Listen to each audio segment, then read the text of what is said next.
nothing in our country actually makes sense anymore if we are going to tell ourselves the truth. Reality is that what we do these days is that we just coast along and we just allow ourselves to survive.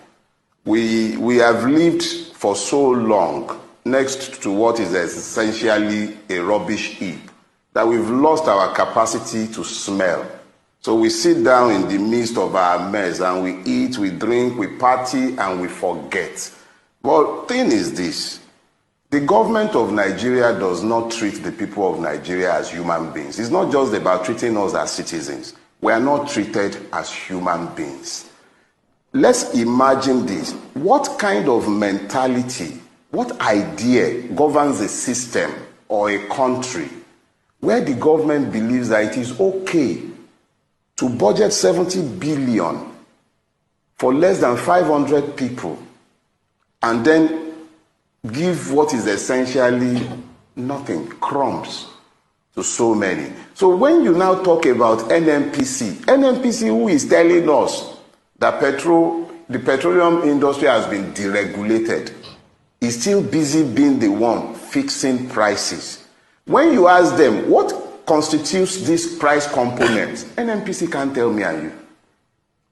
The same NNPC that was given an institutional monopoly has today handed that monopoly to a company in which it had invested $2 billion on my behalf and on your behalf. And now that company is now going to be the operator of the monopoly that once belonged to the NNPC. And we are not meant to ask questions.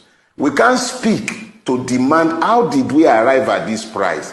The same NNPC that told all of us in broad daylight that it is doing direct sale and direct purchase, which meant it was giving crude and it was taking product.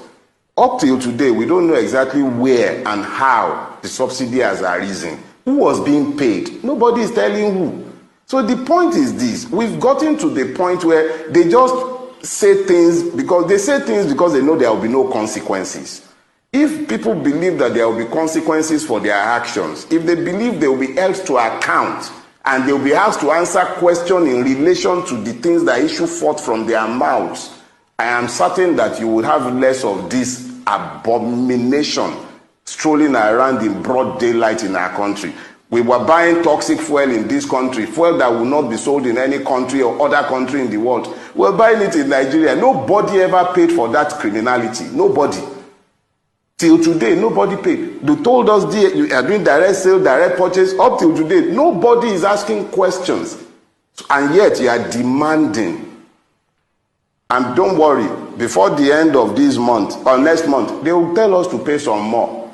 It's one blow after the other for the Nigerian. We've become like orphans, tossed around and beaten about by everybody in our space. The government has become the enemy of the people. And we, the people, we have to look beyond all these stupid, petty differences and begin to ask questions, because these are existential issues. They are legislating us into slavery. And we are all alive and well, and we are sat here and we are busy quibbling over nonsense.